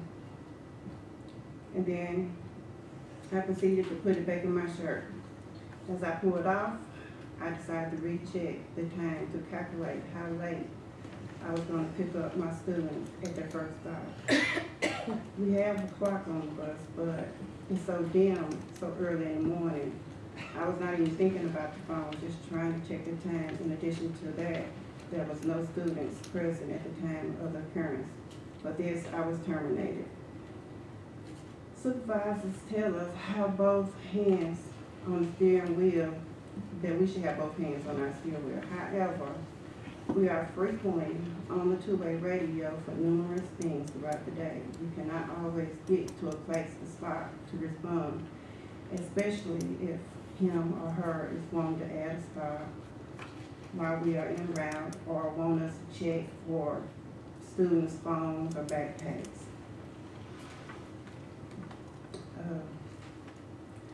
We are asked to document our lefts and rights as we are driving, and that to me is a distraction.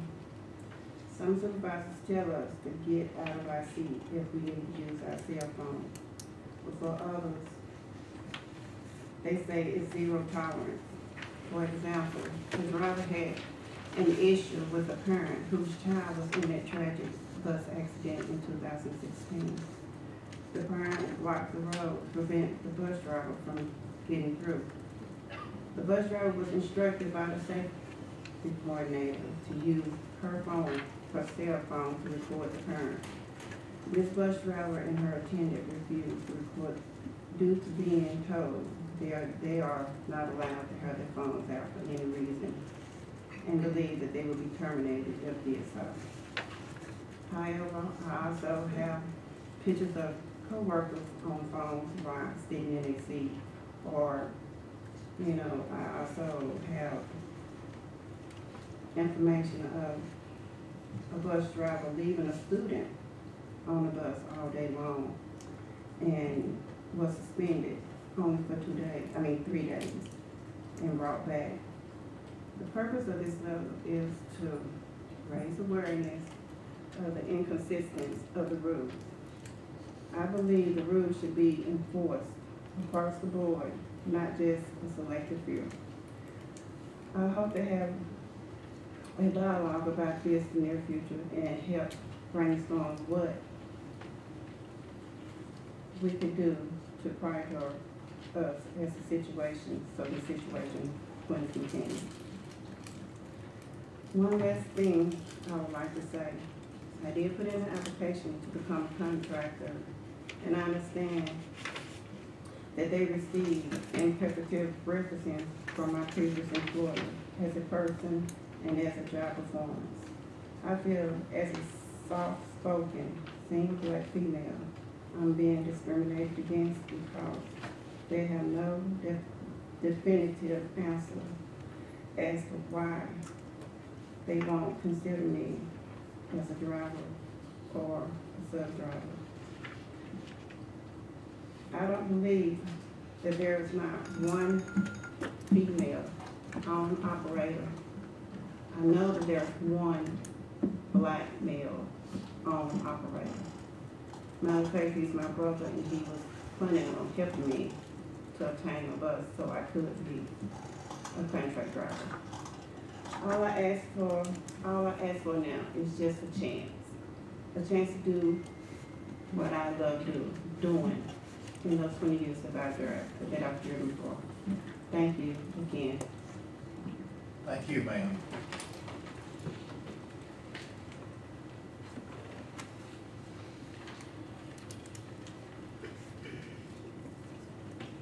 Next, we have the approval of the minutes, May 24th, 2018 regular session. Do we have a motion to approve the minutes? So moved. So moved, Ms. Robinson. Second, please. Second. Second, Mr. Galloway. Call for the vote, please. Mr. Galloway? Yes. Mrs. Jones? Yes. Mrs. Lennon? Yes. Mrs. Robinson? Yes. Mr. Smith? Yes. Mr. Testerman? Yes. Mrs. Thurman? Yes. Mr. Wingate? Yes. Chairman Howland? Yes. Okay, do we have, now we need to have the approval of the consent agenda. Have the motion, second, and then we'll ask anything needs to be pulled. Move to approve. Okay, thank you, Mr. Testman. Thank you for the second. Ms. Mosley Jones? Okay, anything that needs to be pulled? Yes, I have one on the, I guess it's 9C2, just on the financial reports. I have a question. 9B2. C2. C2, excuse me. 9C2. Okay. Anything else to be pulled? Yeah, Steve, Yes, sir. items 2 and 3, if I'm looking at this right, I just lost my page. Roman numeral 9, items 2. Yeah, that had to do with What letter? soccer What letter? field, Ooltewah soccer field, Hickson track. Okay, I'm looking, you know the number on that? Under business and finance. So it's probably gonna be C1. C1, okay, And then, what's the item number? 2 and 3. 2 and 3. okay. Okay, we'll pull and discuss those. Anything else? Okay, Ms. Thurman? Yes. The only thing I want, Christie, is I would like to see the expenditures last year versus this year at this time, to see how far ahead we are, real far ahead, because I know at the budget time when I did the budget, we said that we were gonna be on track for this year, and I just wanna be sure that we're not way ahead of where we were last year, and I don't like to be caught at the end of the year, because we have had to do that before, just to see where we are as compared to last year. Expenditures, yeah. Versus current. Yeah, thank you. Dr. Howland? Yes, ma'am. Before we do discussion, we need to vote. Ma'am? We need to vote before we do discussion. Okay. Need to vote? Okay. Okay, we need to vote, please. Mr. Galloway? Yes. Mrs. Jones? Yes. Mrs. Lennon? Yes. Mrs. Robinson? Yes. Mr. Smith? Yes. Mr. Testerman? Yes. Mrs. Thurman? Yes. Mr. Wingate? Yes. Chairman Howland? Yes. Thank you. Are you finished with the discussion? Do you want to add that? We have to have a motion. Yes, I would like to move that we approve this, please. Need a Provide a second. Call for the vote, please. Mr. Galloway? Yes. Mrs. Jones? Yes. Mrs. Lennon? Yes. Mrs. Robinson? Yes. Mr. Smith? Yes. Mr. Testerman? Yes. Mrs. Thurman? Yes. Mr. Wingate? Yes. Chairman Highlander? Yes. Okay. Mr. Smith? I just didn't understand why we're having to have emergency approval of two jobs that are already started. Help me understand that, Justin. We had emergency approval prior to this board meeting, so, I mean, just like the groundbreaking, we would break the ground as soon as we got emergency executive approval, to get those in for, one, for Dixon track, football season is a big push there, and then with the Hoodoo soccer, we're trying to get sod down, this summer to get some growth, so possibly they can play this August. Okay. I just want to make sure you weren't going to stop. Nope. Building the track. We're full speed ahead. Actually, Mr. Smith, in fact, correct me if I'm wrong, sir, but the reason we did the executive approval so that it could be done in time, that it could be used. I got you. So Dr. Johnson and I have the power to do that because we wanted to keep your people happy. That's right, but how are we doing on the central track? What's the time frame on that? You know? We're close. Like I said before, we're flipping the track around, and we did find an alternate place in case it gets into the football season in the middle field. I spoke to the Central's principal, so we have a plan B if we get into that football season. Sorry about that. Thank you very much. Is that take care of you, Mr. Yes. Smith? Would you like to make the motion to add back in? So moved. So moved. Do we have a second? Second. Second. Vote, please. Mr. Galloway? Yes. Mrs. Jones? Yes. Mrs. Lennon? Yes. Mrs. Robinson? Yes. Mr. Smith? Yes. Mr. Testerman? Yes. Mrs. Thurman? Yes. Mr. Wingate? Yes. Chairman Highlander? Yes. Correct me if I'm wrong, we need to go to administrative business matters now, is that correct? That is correct. I've got to vote on that, I'm sorry. Got to vote. Okay. We just had it. I thought we just did. Okay. We'll vote on this, correct? No. We got to talk about it. Okay. Board matters. Okay, let's have any discussion. Okay, is it ready for the vote? We've already I thought we had, I thought, look. You're on administrative matters. My fault. They're coming out of board matters. Okay, superintendent evaluation discussion. We're on administrative. Administrative That's matters. what I had. That's what I had. Okay, teacher recommendations for reinstatement of tenure. Mr. Fogelman. Thank you, Dr. Highlander, Dr. Johnson, members of the board. I have several recommendations to make this evening. The first one is recommending teachers for reinstatement of tenure. These educators will have reinstatement of tenure status for the 2018-2019 school year. Recommend approval, please. We have a motion. Move to approve. Give a second. Okay, second. Any discussion? Vote, please. Mr. Galloway? Yes. Mrs. Jones? Yes. Mrs. Lennon? Yes. Mrs. Robinson? Yes. Mr. Smith? Yes. Mr. Testerman? Yes. Mrs. Thurman? Yes. Mr. Wingate? Yes. Chairman Highlander? Yes. Number two, renewal agreement with Educator Software Solutions. This is for the continuing service and support and maintenance for our project coach. We're requesting approval of a one-year extension, $36,000. Recommend approval of that. We have a motion. So moved. Second. Second. Moved to second. Any discussion? Vote, please. Mr. Galloway? Yes. Mrs. Jones? Yes. Mrs. Lennon? Yes. Mrs. Robinson? Yes. Mr. Smith? Yes. Mr. Testerman? Yes. Mrs. Thurman? Yes. Mr. Wingate? Yes. Chairman Highlander? Yes. Okay, use and maintenance agreement for Smart Find Express. This is our SIMS automated substitute finder system. We request your approval to continue this program for the next fiscal year. System is funded by the ID department. Cost is a little over $34,000. Recommend approval. Okay, motion, please. So move to approve. Second. Okay, moved and seconded. I'm sorry. Galloway and Testament. Okay, any discussion? Vote, please. Mr. Galloway? Yes. Mrs. Jones? Yes. Mrs. Lennon? Yes. Mrs. Robinson? Yes. Mr. Smith? Yes. Mr. Testerman? Yes. Mrs. Thurman? Yes. Mr. Wingate? Yes. Chairman Holland? Yes. Maintenance renewal for People Administration Search Soft applicant, tracking system in addition of new product solution, records management. This is our applicant tracking system. We request approval of the yearly payments for maintenance and support, the records management database, and maintenance and sync, and then smart guided implementation for the talent records. It's on-site support. Total package would be $60,184. Recommend approval. Have a motion? So moved. So moved, Ms. Robinson, second? Second. Okay, Mr. Galloway, discussion? Vote, please. Mr. Galloway? Yes. Mrs. Jones? Yes. Mrs. Lennon? Yes. Mrs. Robinson? Yes. Mr. Smith? Yes. Mr. Testament? Yes. Mrs. Thurman? Yes. Mr. Wingate? Yes. Chairman Holland? Yes. Okay.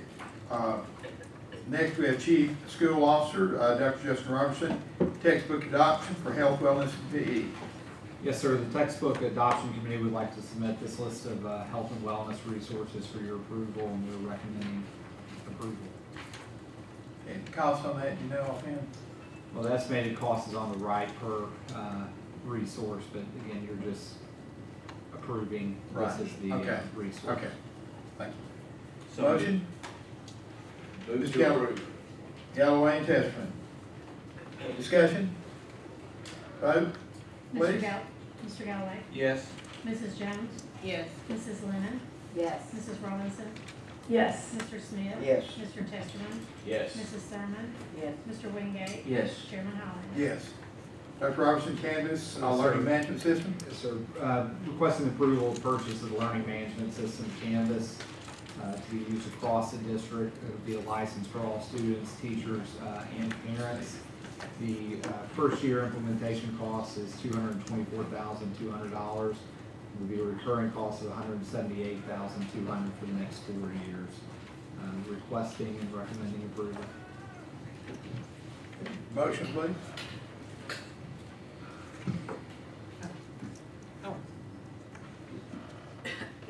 So moved. Okay, Ms. Robinson, do we have a second? Second. Okay, second, please, Mr. Smith. Okay, discussion? Is it Smith or Galloway? Oh, I'm sorry. Smith. Smith? Okay. Okay, vote, please. Mr. Galloway? Yes. Mrs. Jones? Yes. Mrs. Lennon? Yes. Mrs. Robinson? Yes. Mr. Smith? Yes. Mr. Testerman? Yes. Mrs. Thurman? Yes. Mr. Wingate? No. Chairman Holland? Yes. Okay, next we have board matters, superintendent evaluation. No. Oh, I'm sorry, I'll skip one here. Information technology, Mr. Ben Calder, I don't want to leave you out, Mr. Ben. No problem. What you have before you is a board memo for approval of 3 companies, Desktop Solutions, Simply Mac, and Stay Mobile. They repair and do warranty work for a lot of schools as far as their Mac devices, Apple devices, iPads, that sort of thing. We recommend approval. Move to approve. Okay, good. Second. Motion second. Discussion. Vote, please. Mr. Galloway? Yes. Mrs. Jones? Yes. Mrs. Lennon? Yes. Mrs. Robinson? Yes. Mr. Smith? Yes. Mr. Testerman? Yes. Mrs. Thurman? Yes. Mr. Wingate? Yes. Chairman Holland? Yes. Okay, now on board matters, superintendent evaluation discussion. It's come to my attention that we have a slight variance between what has been in our board policy and what's in the contract, and after talking to Mr. Bennett, correct me if I'm wrong, so the contract supersedes the board policy. So we've had to make some slight changes and to be in compliance with the contract, and I'll let Mr. Bennett address the timeline for the board. Sure, thank you, Dr. Holland. Initially, board members, when y'all came on the board and you went through orientation, you were taught both by TSBA and just from your own knowledge, that one of the most important things that you do is hire a superintendent. I would say that is an incomplete statement, because the rest of it is you have to evaluate that superintendent. And I would say that in terms of an ongoing basis, what you do from year to year is you evaluate, you develop a strategic plan, you evaluate, you modify the strategic plan, you evaluate. That's what this board really is in place to do, is to help inform the superintendent about what you think he needs to be doing and how he's doing through the evaluation process. So your evaluation is one of the most important things that you can do as a board. And I don't remember if anyone here would remember what Dr. Highlander and I were doing this time last year with Dr. Johnson, but we spent a ton of time trying to incorporate into his contract what that evaluation metric would look like. And the way it's worded, and this is, I think, really forward-thinking, because this is what this board wanted to do at the very start of the search process. Y'all wanted your evaluations to be based upon what you really wanted the superintendent to do. You wanted to hold them accountable to the strategic plan, and you wanted your evaluations to inform the strategic plan. So what we did with the contract was we went in an entirely different direction from where we have been. And then this board, based upon that, led by Joe Wingate, developed a new evaluation instrument to guide Dr. Johnson in terms of what y'all were expecting him to do. And what you just saw a minute ago is like the next step of this process. Dr. Johnson just presented this amazing strategic plan with and it's amazing, y'all didn't decide about whether it's the right direction or not, that's up to y'all. What's amazing is he has metrics in here where y'all can measure whether he is pursuing what you want him to pursue. And again, it's up to you to decide if that's what you want him to do, but you actually have a way to grade his performance. To my knowledge, there isn't another board in the state of Tennessee that has done it this way. Y'all are breaking ground. Now, what Dr. Highlander said, your contract is different from your policy, because again, you get the model policy. What you're doing is visionary, and so it's a little different. So here's the timeline, and it's kind of fast, because school's going to start right around the corner. So Dr. Johnson and his administration need your feedback on how you think he's doing at this point. So here's what's going to unfold based on your contract. Dr. Johnson tonight, I presume, or maybe tomorrow, will deliver to y'all his own self-evaluation. We have it. Oh, you already have it? Okay, so check one. So Dr. Johnson, good job. You rate him highly for getting his evaluation. He's punctual. He's punctual. Sometimes. So then, board members, what you need to do is use the metric that you've got in your packet for you to conduct your own evaluation of Dr. Johnson, and you can consider how you think he did. You can consider how you think he thinks he did. Okay, so look at that, judge for yourselves. But what I would ask you to do is to get that to Dr. Highlander and this board no later than the 28th. So that's a week. Gives you time to. Yes, ma'am. All right, but we can email this in. Yes. And we are not breaking any type of sunshine law or anything like that. No, you're not at all. No, don't. You can't go and have coffee with. Sure, I'm thinking about how we voted on our top 10 superintendent as a case study, and I just want to make sure that we are pretty clear and that the media hears that too. We're not breaking the law. No, but to your point, your own evaluations are going to be open to the public, right? So I mean that's the whole point of this, right? But so what y'all are going to do is you're going to send your evaluations, your individual evaluations, to the chair and this board in a week. So you get time to look at this, what he sent you tonight. You get time to look at his self-evaluation. Yes, sir. Could we do it this way? Could you send it to Business Forward? That would avoid any appearance of impropriety. Well said. And then I will come in, and maybe you and your partner could come, the three of us together could do a summation. Sure. That way it would avoid the appearance of it. Thank you, Ms. Robinson. That would avoid the very appearance of evil. It's perfectly fine for the chair to coordinate this, but that's even better. So let's do it that way. Send it to this board. Okay. The 28th. 28th. So what happens next is the chair, Ms. Ford and I do a composite evaluation. We'll pull together a composite and then we'll share that with Dr. Johnson. What he then does is he does two things that are important. One, he prepares a response. It's like, okay, thank you for this feedback. Maybe he pushes back, maybe not, maybe he just takes and digests it. But the big piece is that he takes your evaluations and then he uses that to inform the plan that he's developing. Okay, so you may in your evaluation look at what he's done and say, you know what, I think this is great, but we need to double down on X. We haven't fully addressed X, which was part of what we talked about when we hired him. Okay, and so he takes what you say and he uses that to inform the strategic goals and objectives that he's developing. All right, now here's the big piece, and this is something that every single board member last year absolutely wanted to be part of his contract. You wanted him to present you goals and objectives that the board then turns around and approves. And so what's going to happen at the July meeting is Dr. Johnson will present goals and objectives that this board gets to vote on. And you can accept them, you can reject them. You also, as a board, will discuss Dr. Johnson's evaluation, how you think he's doing. You'll discuss his response to his evaluation. And we launch into another school year. Now, just to go ahead and put on the radar screen, the next step after the July meeting is somebody's got to pull together another evaluation instrument for next year. So Dr. Johnson and his administrative team know how you're going to grade him based upon this particular plan, okay? So you evaluate him based upon those evaluations. He gets goals and objectives. Based upon what he presents, you fine-tune the plan. You evaluate him on that plan, and it comes back around. It's constant improvement, constant tweaking, and above all else, this board is the one that's in charge of the whole game. Yes, sir. The one question, and obviously we're going to present the summation to the public. Since it's a personnel matter, is the discussion of it in executive session or is it an open session? That's a great question. Because he's your superintendent, it's an open session. That's fine. Just wanted to clarify that. Thank you. That's exactly right. Thank you. It's a lot of work, but again, selecting a superintendent is one of the most important things. I would say evaluating him and giving him clear direction is the other most important thing.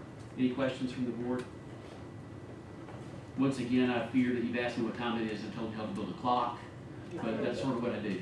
Well, Thank you. I do. Ms. Robinson? I just have one question because I may have missed it, but did you clarify for us what the difference is in the contract versus the policy? And if you did, or if you didn't, it's okay because I don't want you to keep going, but should we change our policy? I hear that a lot. Yeah. No, ma'am, I didn't clarify because you're doing something different from your policy, okay? And here's, at the risk of taking too much time, here's the why. The TSBA model policy uses the TSBA model evaluation format, which grades him on such things as how well dressed is he. I remember us purposely changing that, but should we not change our policy on that? That's a great question, and when we talked about this last year, the idea was we will, if this is something that you want to do. Okay. So we're going to do it for a cycle, and if it works, we'll change the policy. Okay. But we kind of need to know if it works. That's what I would receive. Okay. I would receive, but we make sure. Thank you, Mr. Bennett. Any questions or comments, Mr. Bennett, on that? By June 28th, to Mrs. Ford here. So, thank you. And if I may, Mr. Chairman, I want to commend this board for stepping out and doing things differently. I also want to commend Dr. Johnson for being bold and willing to do it differently. I think this is really, really great. Thank you. Thank you for your legal input also. Now, correct me if I'm wrong, Ms. Thurman, we pulled item C, is that correct? Okay. Okay. But we added retirement. We added the retiree insurance addendum. So we have B. But you got the equity. Okay, equity task force, Dr. Johnson will be first, and then we'll skip C and go to D. Yeah, so board, what I'd ask is for a vote on continuing to focus on closing the opportunity gap, as well as the recommendations that I brought forth today in regards to continuing that work and making sure that we look at external support. We bring options to you in July, as well as slowing the process down. And thirdly, I think I mentioned the public meeting, so setting some times and opportunities for public to be a part of those. So we'd like to get a vote on that. Okay, do we have a motion? I would so move. So moved. I second. Second. Discussion. What is the motion? The motion is that we approve a continuation of the Equity Task Force as presented by Dr. Johnson in the work session. And to be clear, it's the recommendation of the 3 items that I put forth in the work session. So number 1 is to... I can get it on.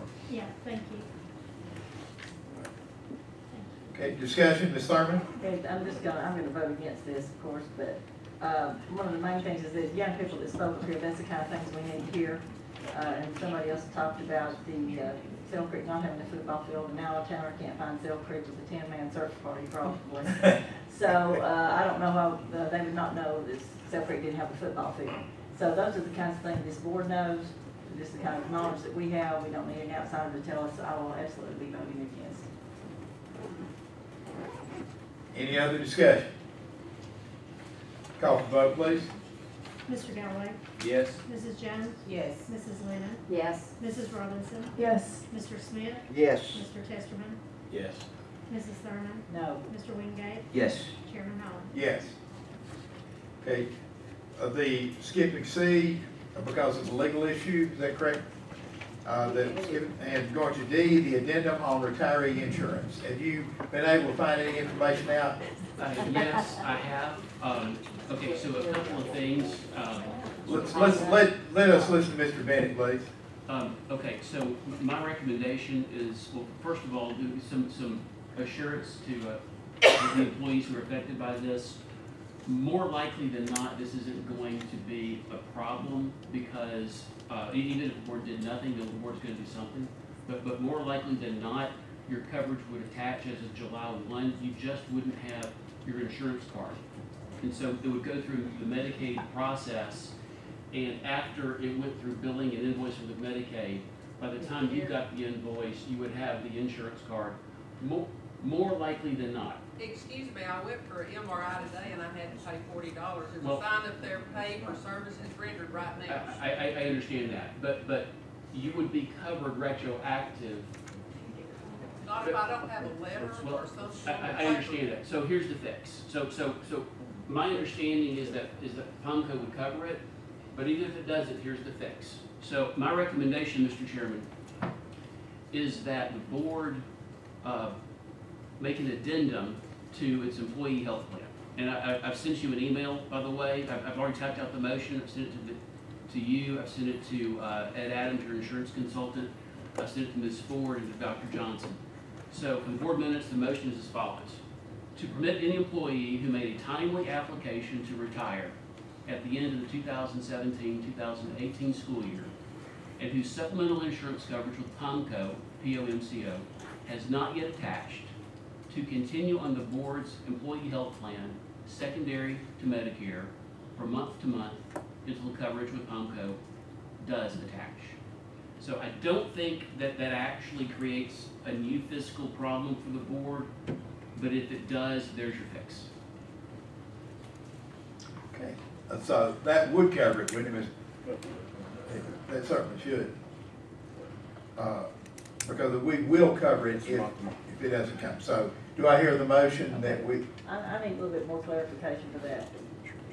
I don't know your legalese, just tell me what you just said. I want to be sure that I've got this straight. You cover it till someone else does. So we'll cover it till somebody else does. Okay, that's what I... Ms. Mosley-Jones? I have a question. Is the insurance, is Blue Cross gonna, or Cigna gonna be okay with that? Because technically, like, I guess working in healthcare, I always thought if you turn, like if you left your current employer and you term out, then you have to elect the COBRA option or something else. So that is a great question. We would have a real problem if y'all were anything other than self-insured. Okay. But because you're self-insured and the board has drafted the employee benefit plan, you get to define terms of service. Now, my anxiety initially was that because there are a gajillion federal statutes that govern when you cover people and how you can't discriminate against certain groups. If you show favoritism here, you create a problem over there. I wanted to get the wording just right, but I got it just right. So if you were having to go through Cigna, now they are your administrator, so they administer your claims, but it's this board's pocketbook. You tell Cigna what to cover, they cover it, and then they bill you or tell you what to pay. Okay, I made a hash of explaining that, but bottom line is it's your money, your plan, this fixes it. Okay, and can you restate the motion one more time? Because it's like, is it a start and an end date? No, ma'am. So because these people are already on your health plan. Right. Okay. See, the way your plan is set up is that once someone retires, one of the two things happens. They either go on your retiree health plan if they're under 65, or they go on Medicare and they're off your plan altogether. Okay. So there's the problem. We had to find the language that navigated between those two things. Okay. So the language is this: to permit any employee who made a timely application to retire at the end of the 2017-2018 school year and whose supplemental insurance coverage with POMCO has not yet attached, those people, to continue on the board's employee health plan, just as they have been, secondary to Medicare, meaning Medicare pays, you don't, from month to month, meaning this isn't forever, until it gets fixed, until coverage with POMCO does attach. May I ask one question? Will they be billed the $100 a month that teachers are for that? Or for the short term? For the short term? Yes. So that was my understanding, but I want to be crystal clear. Yeah, but okay. So it's as if they do not, it's as if they are still covered, but they're secondary to Medicare. Thank you, Mr. Bennett. You've well done, sir. Do we have a motion? So, I move to approve. Motion approved. We got a second. Second. Second, Ms. Thurman. Yes, Okay. I'll second it, yes, but I'll have some discussion too. I meant to pull the EBS contract and all this paperwork that we're inundated with now, they just got buried in all this stuff. Because I know this is our risk management, and I think part of this falls under risk management. I just heard you mention risk management. What are we going to do to make sure this does not happen again? I mean, because I'm telling you, ever since I've been on this board, I've been on this board since '04, I have had so many people who retire call me that their retirement had been messed up and they had to go to Nashville to fix it. One of them was Ann Baker, school board secretary, when she retired. She had a terrible time and she had to go there, and their response in Nashville was, who in the world is taking care of retirement in Hamilton County? So this is a situation, we need to fix this. This does not need to happen. I mean, Janie's worked for 45 years for this school system. I mean, seriously, we need to fix things like this. Because this causes the board a problem, it can cause us legal issues. And there's no excuse for this. Because we just said there were only a few more people retired this year that have retired in years past. So I don't see that there's that big a deal. But anyway, this needs to be fixed, Dr. Johnson. Yeah. One way or the other. And I'll just say, I agree with you, it's a big deal. Retiring and not the paperwork not flowing the way that it's supposed to is a big deal. Having done it twice myself, I understand that. So what we will do is get to the bottom of it, fix the process, and it won't happen again. That'll be our approach. If I may, I did mention Ed Adams. He was one of the ones I was out there talking to figure out how to do the fix, because years ago Ed helped us develop this plan. So I want to be clear, he was part of the fix here. Okay, well I didn't know, because I did know about this problem before I got here, because I had other people already calling me about this. Okay. And when I saw his contract was up, I wanted to pull it to see what part he played in this, if he was anywhere liable for any of the problem. No. And I don't know, but maybe something to consider from time to time. We want to have situations that are outside of our control, so I wonder if this solve could be something that if we have an instance we know we can pull out and use going forward and work through. It would depend on the situation, because when you're changing eligibility for healthcare coverage, you are impacting a host of different statutes, as well as employment policies. So I would never say that there's a one-size-fits-all fix. But I'm also a big believer in training people on how to deal with things that have happened before. Thank you so much. Now when you're ready for the vote, is that correct? Okay, call the vote, please. Mr. Galloway? Yes. Mrs. Jones? Yes. Mrs. Lennon? Yes. Mrs. Robinson? Yes. Mr. Smith? Yes. Mr. Testerman? Yes. Mrs. Thurman? Yes. Mr. Wingate? Yes. Chairman Highlander? Unanimous. Yes. Thank you very much. Thank you all for all of your service, all of you have done. We appreciate it. Are there any events right now? Yeah, just real quick, I want to recognize Joe Galloway. I know his daughter, Katie Galloway Burrows, the new head girls basketball coach at UTC. Go Mocs! And I know I mentioned Dr. John Tharp. I think he's still back there, maybe. But would love to appreciate, excited about him and his work coming aboard. Camp K is going on and running strong. Great numbers going there, and Reach Be Ready. So thank you. Thank you all so much. We're adjourned.